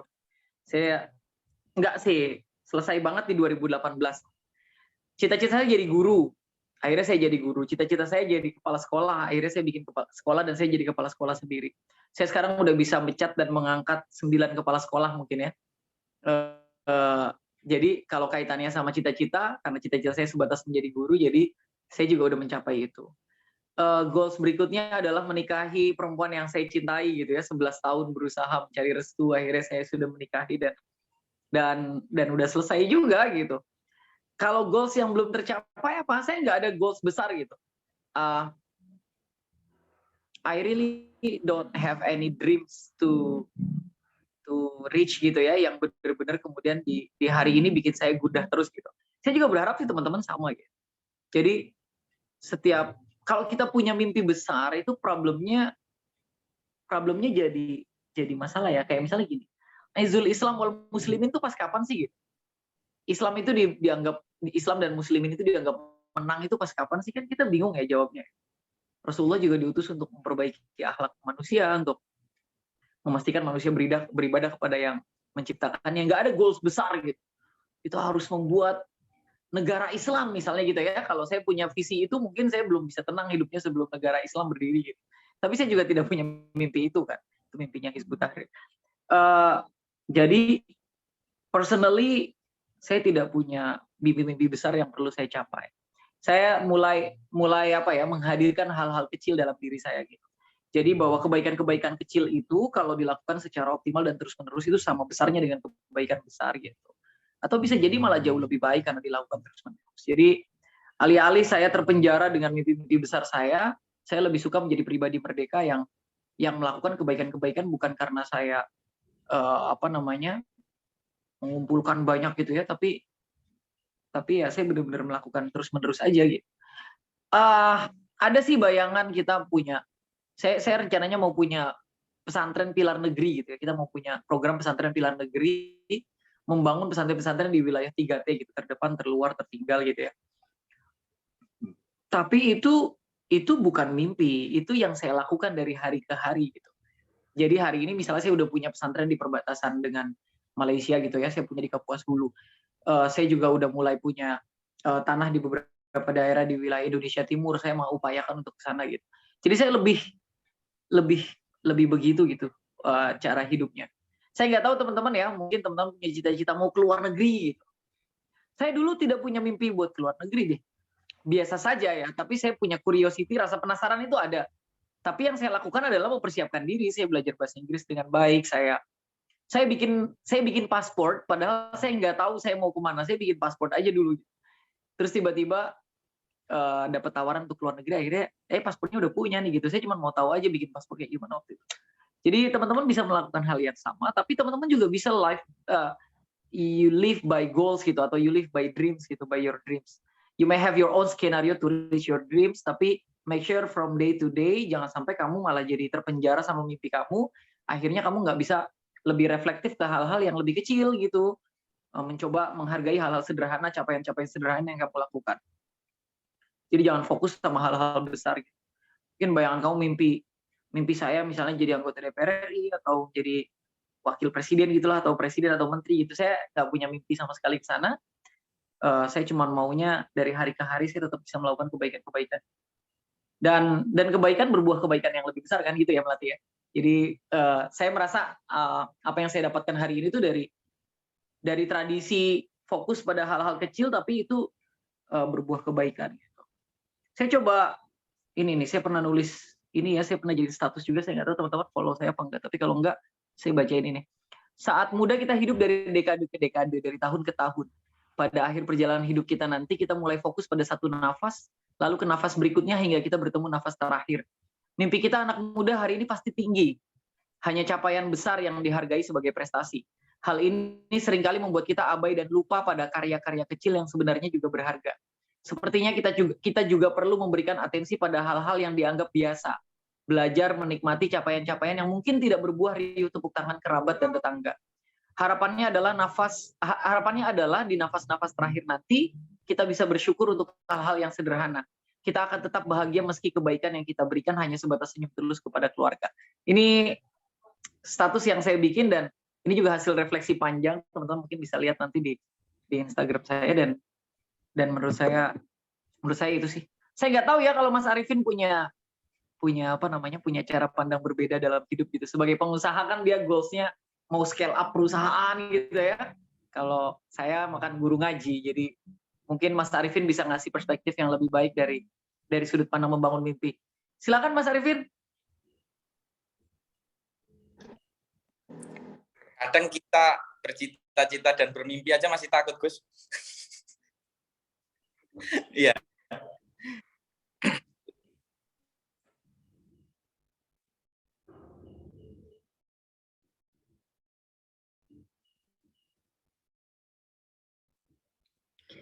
Baik, terima kasih atas pemaparan tadi ya dari Gus Romzi. Kepada sahabat Munzir bagaimana? Ada yang belum jelas atau ada yang perlu dijelaskan lagi mungkin?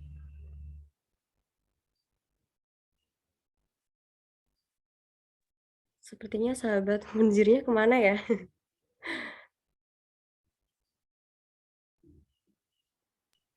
Iya, Mbak. Baik, saya kira sudah atau belum ada yang perlu dijelaskan lagi? Baik, saya pikir sudah ya. Selanjutnya adalah pertanyaan untuk narasumber kita yang kedua.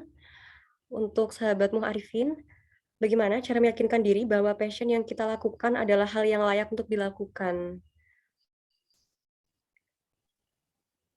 Terima kasih. Seperti itu sahabat Arifin. Baik. Melati ya. Iya. Oh iya, Mas Arifin, bentar nih. Ya, mimpi saya yang nggak kecapai itu saya maunya kalau saya tua tuh punya brewok kayak Mas Arifin tuh. Ternyata saya nggak diciptakan begitu, nggak tumbuh sama sekali. Nah itu mungkin kayaknya mimpi saya yang nggak kecapai.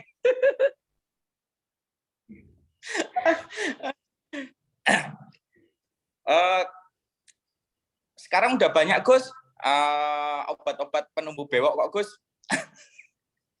Cuma biasanya tumbuhnya keriting biasanya, nggak lurus.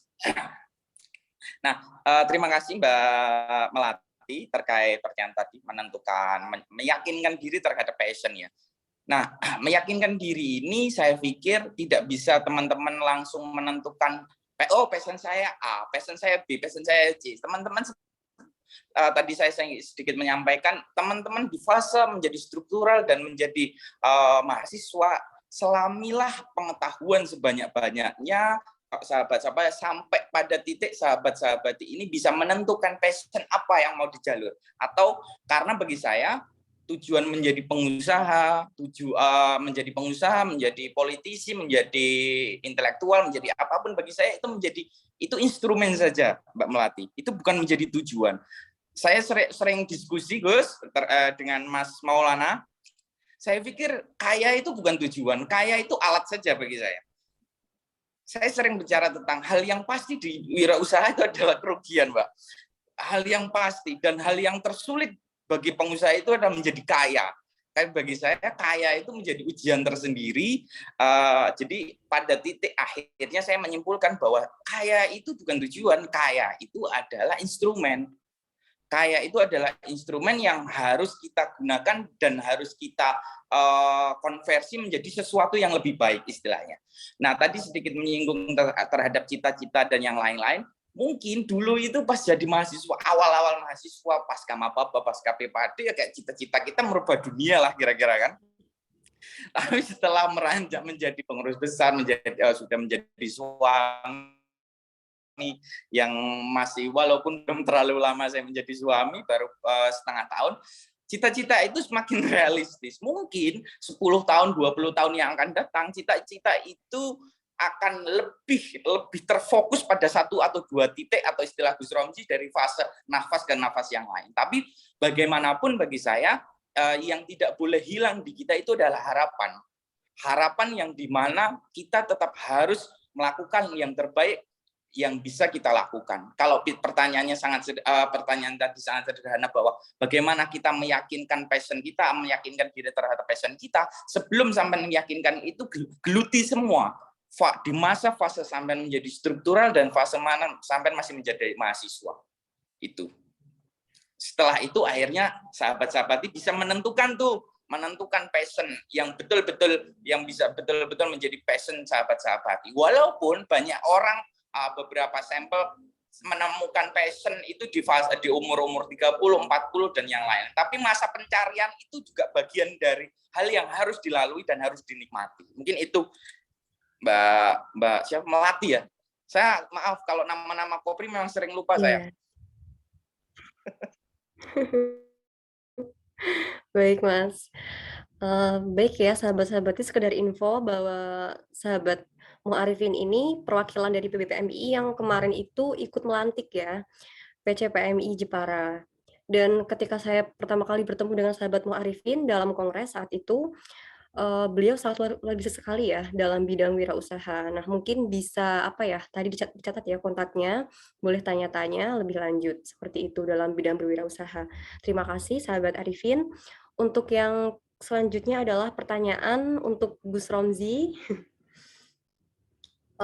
Seperti ini Gus pertanyaannya, karena ini pertanyaannya kan sangat panjang sekali ya. Saya akan meringkas pertanyaannya. Ketika kita memaksa beberapa hal yang agak kurang pas di bidang kita, nah itu bagaimana cara untuk mengatasinya? Kemudian yang kedua adalah kendala-kendala yang dialami seorang multitasking. Baik, terima kasih. Tadi siapa yang nanya ya? Baik. Dari PMI Rayon Ardia. Oke. Oh, yang bertanya lembaga ya, bukan per orang. Tentu saja sesuatu kalau dilakukan oleh yang bukan ahlinya itu jadi nggak bagus. Saya secara pribadi juga selalu menolak kalau saya diundang diskusi sesuatu yang di luar urusan saya. Misalnya diskusi kajian ekonomi, saya tidak bakalan terima. Tapi kalau ngomongin soal isu digital dan ada kaitannya dengan hubungan ekonomi, saya mungkin masih bisa mau gitu ya. Tapi kalau isu ekonomi itu secara langsung saya pasti menolak. Misalnya pembahasan soal mengapa minyak langka gitu, saya pasti nggak mau. Jadi kita juga harus mengukur, tadi saya setuju sama Arifin ya soal kita melakukan refleksi dan mengukur diri kita tuh begini polanya. Kita membangun jarak, itu seperti kamu mau ngukur tingginya Monas. Kalau kamu ada di bawah Monas, kamu pasti kesulitan mengukur tingginya. Kamu harus membangun jarak sama Monas itu baru bisa membayangkan setinggi apa sih Monas itu gitu kan. Tapi kalau ada di dalam Monasnya, misalnya kamu dalam kan Monas ada gedungnya. Kamu nggak mungkin bisa mengukur kalau kamu ada di dalam gedung itu. Kamu harus keluar kemudian melihat Monas dari jauh baru bisa mengukur. Kamu juga kadang harus begitu. Keluar dari diri kamu sendiri, kemudian melihat kamu dari luar. Sebenarnya kamu cukup otoritatif nggak sih untuk ngomongin hal ini, hal A, hal B, hal C gitu ya. Jadi kita benar-benar kesadaran di diri kita bahwa kita tidak bisa mengetahui semuanya gitu. Pasti ada bagian yang kita nggak tahu dan kita harus serahkan kepada ahlinya. Itu nggak bagus tentu saja kalau misalnya kita mencoba mau ikut campur. Tapi kalau terpaksa ya prosesnya adalah kita masih mau menjadi pembelajar apa enggak gitu. Kalau masih mau jadi pembelajar ya harusnya bisa belajar. Kayak misalnya saya tidak punya basis kuliah di TIK, tidak pernah punya basis kuliah di multimedia, komputer, desain komunikasi visual, misalnya nggak pernah. Tapi karena saya konsentrasi banget di isu digital, mungkin sejak 2015 saya sudah mulai baca banyak sekali jurnal-jurnal soal isu digital, literasi digital gitu. Akhirnya sekarang saya banyak orang yang menganggap saya punya kemampuan untuk mendiskusikan hal itu gitu ya. Kebetulan saya juga jadi pegiat literasi digital di Siberkreasi. Jadi teman-teman mungkin bisa melakukan hal itu juga. Nah, pertanyaan berikutnya yang terkait dengan problem dari multitasking apa? Problemnya itu yang namanya orang multitasking itu pasti less focus. Orang yang melakukan banyak hal dalam satu waktu itu pasti kurang fokus. Kita nggak fokus pada satu hal gitu ya. Karena kita melakukan banyak hal dalam satu waktu. Itu problem paling besar. Sama seperti problem kita dalam pengetahuan yang kita susun di kepala. Karena kita terlalu banyak pengetahuan, akhirnya kita jadi ensiklopedik. Jadi banyak banget pengetahuan di kepala, tapi semuanya di permukaan. Kalian paham ensiklopedia kan ya? Ensiklopedia itu kan banyak banget tuh isinya. Misalnya ensiklopedia Islam, isinya dari mulai sejarah Islam, bangunan-bangunan Islam, tokoh-tokoh dalam Islam gitu ya. Itu ensiklopedia. Tapi itu nggak ada yang dalam tuh, karena semuanya ada di permukaan. Nah, biasanya karakter manusia yang multitasking itu ya pengetahuan di kepalanya banyak tapi jadi ensiklopedik. Itu problemnya. Jadi tadi problem pertama adalah less focus, problem kedua adalah terlalu ensiklopedik, kebanyakan pengetahuan di kepalanya tapi nggak ada yang dalam. Problem ketiganya itu less kontemplatif. Teman-teman sulit banget untuk mendapatkan kontemplatif moment ya, momen tenang kamu melakukan muhasabah gitu, memperbaiki diri itu sulit. Khusyuk itu susah pasti buat generasi saya dan generasi teman-teman ya yang sangat dekat dengan urusan teknologi ini pasti susah banget khusyuk. Kita di tengah-tengah main Mobile Legends, bayangin kamu di tengah-tengah main Mobile Legends kamu harus tunda untuk sholat. Yang ada di kepala tuh, kenapa gue tadi ngotot ya mau jadi triple kill gitu, harusnya pas double kill udah berhenti aja, balik ke base recharge energi gitu. Akhirnya kamu ngotot mau triple kill ya kan, akhirnya kamu mati gara-gara kalah di Mobile Legends, mutusin buat sholat. Pas lagi sholat tuh isinya Mobile Legends semua lah gitu ya. Atau melatih sebelum sebelum melatih sholat, kamu gagal check out di Shopee gitu ya, baru dimasukin ke keranjang gitu kan. Itu kan pasti pikirannya pas lagi sholat juga mikirin itu gitu.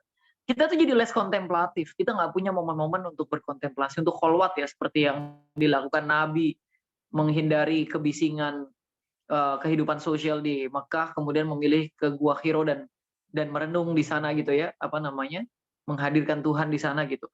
Kita butuh momen-momen itu. Gitu. Jadi teman-teman juga mungkin yang misalnya nih yang terlalu multitasking untuk menyelesaikan 3 hal tadi ya, yang kurang fokus, terlalu ensiklopedik, pengetahuannya jadi nggak mendalam tapi meluas gitu. Yang ketiga adalah kurang kontemplatif. Coba aja dicari kira-kira teman-teman mau melakukan apa untuk bisa menghindari 3 masalah ini gitu. Saya mengalami hal yang sama. Saya rasa teman-teman pasti lebih merasakan itu sebagai digital native kan, sebagai warga asli digital. Saya yang dulu mungkin nggak terlalu terganggu dengan sosial media karena mungkin sosial media baru datang setelah saya udah cukup dewasa ya. Saya aja masih ngerasa banget gitu. Sosial media ini banyak banget ngasih beban di kepala yang itu bukan jadi beban kita. Ngasih pengetahuan yang sebenarnya nggak kita butuhkan. Misalnya saya sebagai pimpinan pondok pesantren ya, kenapa saya tahu kasusnya, kenapa saya tahu cerita-cerita soal Rizky Bilar sama Lesti KDI gitu. Itu kan informasi yang nggak perlu di kepala saya gitu, tapi dia kan pop up di algoritma sosial media saya, akhirnya saya dapat informasi itu. Nah itu juga jadi problem lah. Intinya teman-teman coba jauh lebih kontemplatif, mulai cari-cari waktu untuk kapan sih kalian menyediakan waktu untuk off dari screen, nggak pakai screen time-nya diatur, kalian fokus pada melakukan refleksi, muhasabah, memperbaiki diri gitu ya, proses tazkiyatun nufus tanpa gadget gitulah ya. Kemudian kamu fokus sama apa yang menjadi goals dan tujuan kamu hari ini, dan berikutnya adalah kamu kalau mempelajari sesuatu sampai dalam-dalamnya gitu, jangan sampai kamu ya tadi jadi ensiklopedia yang semuanya di permukaan. Kira-kira gitu Mbak Melati, terima kasih banyak. Baik, Gus Romzi, terima kasih. Kepada Rayon PMI RTIK, bagaimana? Ada yang perlu ditambahkan atau sudah cukup? Cukup, Mbak. Terima kasih. Baik, sama-sama. Mungkin ketika nanti Gus Romzi ke Jepara, nanti PMI RTIK bisa ya mengadakan diskusi dengan Gus Romzi, karena Gus Romzi itu sangat asik saat pertama kali saya bertemu dengan Gus Romzi dan juga Mbak Rini ya waktu itu di Hotel Shailendra di Jepara dengan Kak Fadli juga, itu beliau sangat asik ya orangnya, seperti itu. Baik, untuk Mudah-mudahan tetap sama ya. baik. Mbak Melati, kayaknya ini udah jam 10 ya. Saya masih ada beberapa materi yang harus disiapkan untuk acara besok. Saya izin, Romzi. kalau boleh saya izin duluan. Bro Arifin, ini ada beberapa pertanyaan untuk Mas Arifin, kayaknya masih perlu dijawab. Jadi kayaknya Mas Arifin sebaiknya tetap di Zoom. Saya mohon izin undur diri terlebih dahulu tanpa mengurangi rasa hormat saya kepada Mas Arifin dan teman-teman semuanya. Mudah-mudahan teman-teman selalu sehat dan punya semangat untuk terus menumbuhkan kapasitas diri. Jangan lupa kalian harus selalu punya growth mindset ya. Mindset dalam pikiran mereka, pikiran teman-teman semuanya, pikiran saya dan teman-teman adalah kita harus tumbuh dan berkembang dari waktu ke waktu. Kira-kira gitu. Makasih Mbak Melati sudah menemani diskusi kita hari ini. Mudah-mudahan Mbak Melati juga sehat, tidak meninggal sebelum menikahi kekasihnya gitu. Terima kasih. Syukran wa dumtum fil khairi wal barakatuh wa najwa. Wassalamualaikum warahmatullahi wabarakatuh. Waalaikumsalam. Izin Mas Arifin ya. Sampai Ya, siap, jumpa. Gus. Siap. Monggo. Salam buat Gus Maulana. Yes, siap. Baik, kepada Mas Arifin, ada pertanyaan lagi nih Mas, bagaimana cara untuk mengelola bahan komoditas di pedesaan agar punya nilai lebih tinggi intinya, seperti itu. Itu pertanyaan yang terakhir Mas Arifin, terima kasih. Ya, siap. Nilai komoditi setiap desa itu kan punya nilainya masing-masing ya. Kita pernah booming sekali yang Ponggok di mana namanya Sukoharjo atau mana tuh, Solo lah ya. Semua desa berbondong-bondong membuat wisata desanya masing-masing. Hampir semua dan rata. Semua desa ingin menunjukkan bahwa ini loh desa saya dengan wisatanya dan yang lain. Tapi kadang sahabat-sahabat ini tidak menyadari pada satu hal, bahwa kelebihan di desa satu itu kadang tidak dipunyai di desa yang lain. Kekurangan di desa satu itu kadang menjadi kelebihan di desa yang lain dan hal-hal lain. Jadi saya pikir kalau bicara tentang desa dan pengelola desa atau nilai-nilai yang komoditi desa yang bisa dinaikkan, itu saya pikir harus digeluti dan ditinjau dan dikaji. Apa yang menjadi potensi paling besar di desa itu? Nah, setelah itu cari itu marketnya. Kita akhir-akhir ini kalau di sosial media dapat informasi bahwa daun pisang itu di luar negeri itu harganya sangat mahal. Ya kan? Kalau di Jepara kira-kira nggak laku kira-kira kan?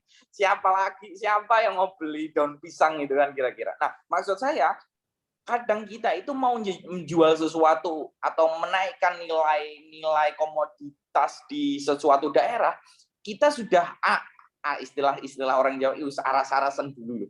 Sudah males dulu lah kira-kira. Ngapain jual apa namanya daun pisang, mau jual komoditi A, komoditi B, dan yang lainnya. Tetapi kalau kita mampu dan tahu cara penjualan dan tahu marketnya, itu menjadi sesuatu nilai yang luar biasa. Saya bisa dibayangin kalau di Jepara itu satu kilo ini contoh aja ya, 1 kilo apa namanya daun pisang itu harganya puluhan ribu. Wah, itu satu rumah kadang satu lahan kosong itu hampir semua kan ada pohon pisangnya kan. Nah, itu salah satu contoh untuk menaikkan harga nilai komoditas di desanya. Saya pikir harus dicari market paling pas. Karena saya di dunia gadget ya, pernah nggak melihat iklan iPhone? Kan hampir tidak pernah lah ya, hampir tidak pernah. iPhone itu tidak pernah mengeluarkan iklan, bahkan saya juga nggak tahu brand ambassador iPhone itu siapa. Tetapi kenapa setiap iPhone launching, bahkan di Singapura di mana, itu antrinya hampir 2 hari loh. Pengambilan antrinya itu hampir 2 hari. Bahkan beda dengan market, mohon maaf saya sebut merek ya, merek-merek yang kita sering kita pakai, ada Oppo, Vivo, Samsung dan yang lain-lain, itu iklannya hampir tiap hari lah kita lihat, apalagi entah di YouTube dan yang lain-lain. Itu persoalannya cuma di marketnya yang berbeda. iPhone sadar betul, bahkan iPhone itu statementnya saya tidak butuh market, bahwa saya itu adalah market itu sendiri. Nah, saya pikir tadi pertanyaannya bagaimana menaikkan apa namanya harga komoditas di daerah, cari market yang paling pas, cari market yang paling pas. Mungkin itu Mbak siapa namanya? Melati yang bisa saya sampaikan. Ini terakhir, pertanyaan terakhir. Apa masih ada? Sepertinya ini akan ada bonus pertanyaan untuk Kak Gola ya, selaku Ketua PC. Kami persilahkan pertanyaan yang terakhir. Silahkan Kak Gola. Assalamualaikum Bos. Waalaikumsalam. Bos Arifin ya. Saya ucapkan terima kasih kepada Mas Arifin. Saya tertarik dengan persoalan adaptif tadi, Mas. Ya. Saya ingin bertanya, ngomong persoalan adaptif, bagaimana dia ngomong adaptif, tapi kalau tidak tahu kebutuhannya saya tidak tahu kan gitu. Saya ingin bertanya bagaimana adaptif itu bisa dilakukan ketika gempuran produk manufaktur itu memberikan produk yang speknya sama, tapi harganya berbeda. Yeah. Dan ini tidak bisa dilakukan di kayu gitu, beda dengan gadget kayak gitu. Kayu itu semakin langka ya kan, semakin mahal. Tapi yang jual itu asal-asalan. Jadi saya sepakat sekali dengan pernyataan Mas Fadli ketika dulu ngomong omsetnya miliaran. Oke, saya paham. Tapi untuk mendapatkan 500 juta omset misalkan 1 tahun saja hari ini, itu ya mungkin saya ingin bertanya itu dapat enggak kayak gitu Mas. Terima kasih Mas Arifin. Mohon saya dikasih arahan biar bisa ikut seperti Mas Arifin.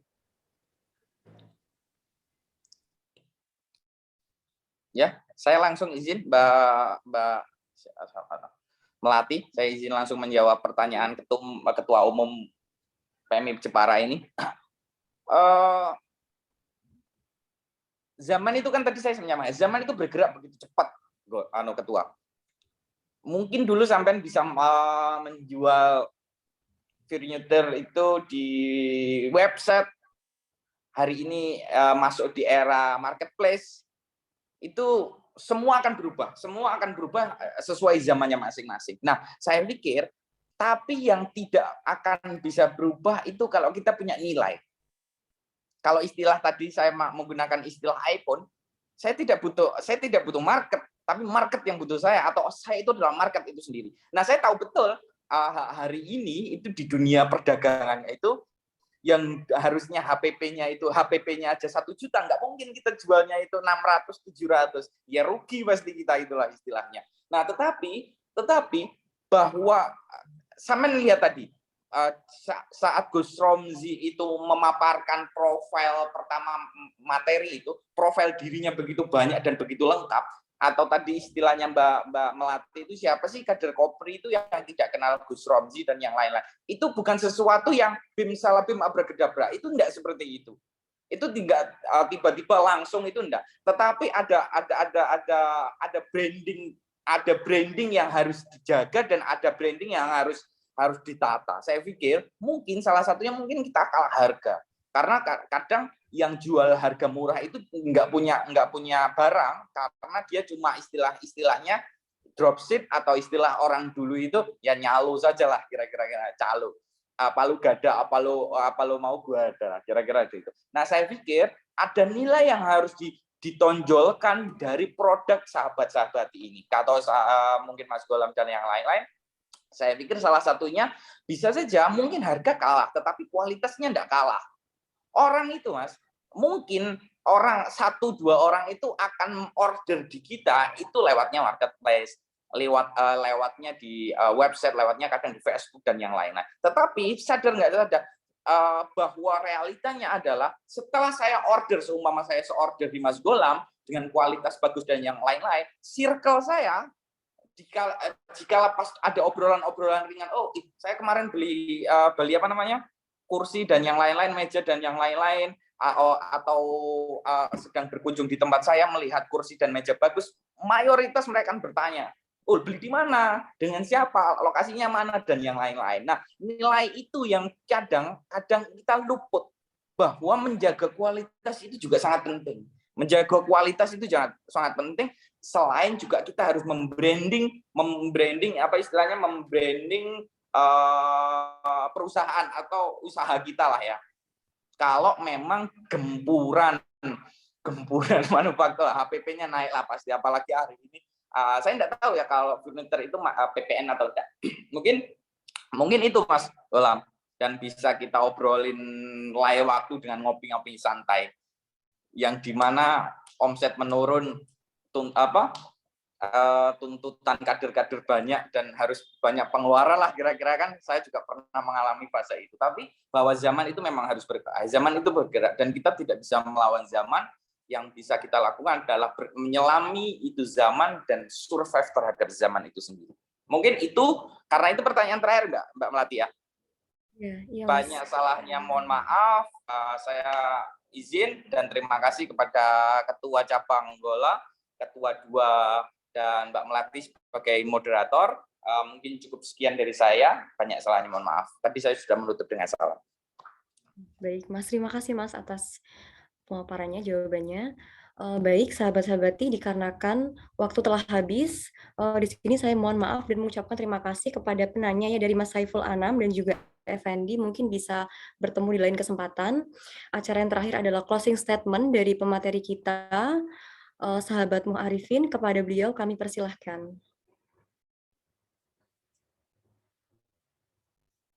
Oh, closing statement ya? Ya. Tadi mohon maaf Mbak kalau tidak sesuai. Saya juga sedikit baca chat, ada beberapa pertanyaan. Saya sering melontarkan gini. Dulu kita disebut generasi buta huruf. Salah satu generasi buta huruf bukan sama sekali kita tidak bisa membaca tulis ya. Kita zaman dulu leluhur kita sudah bisa baca tulis, walaupun baca tulis di komunitas dan bangsa kita sendiri. Tapi kita tetap disebut generasi buta huruf. Salah satunya karena kita itu tidak mampu membaca dan bicara Latin. Nah, yang hari ini saya menggunakan istilah generasi kita itu adalah generasi buta angka, yang dimana kita itu sering sekali tidak bisa menghitung. Kalau istilah di ekonomi ada mitigasi resikonya, kita tidak bisa menghitung. Kita membuat sebuah acara, kita membuat sebuah keputusan, kita tidak bisa menghitung. Makanya ada istilah generasi buta angka. Mungkin closing statement saya, generasi kita itu adalah generasi yang harus survive di era dan zaman bagaimanapun. Mungkin pertanyaan-pertanyaan selanjutnya akan bisa saya jawab di forum-forum selanjutnya. Mungkin sekian, dan saya harapkan teman-teman sahabat-sahabat PMI ini menjadi orang hebat dan orang manfaat di bidangnya masing-masing. Mungkin cukup sekian. Baik, terima kasih kepada Mas Arifin atas closing statement-nya dan juga materi yang sangat luar biasa pada malam hari ini. Semoga materi dari beliau Gus Romzi dan juga sahabat Mu'arifin ini bermanfaat bagi kita semua. Baik, sahabat-sahabati, acara yang terakhir adalah penutup. Mari kita tutup acara pada malam hari ini dengan bacaan Suratul Fatihah. Mari saya hantarkan Al-Hadiniyah Al-Fatihah.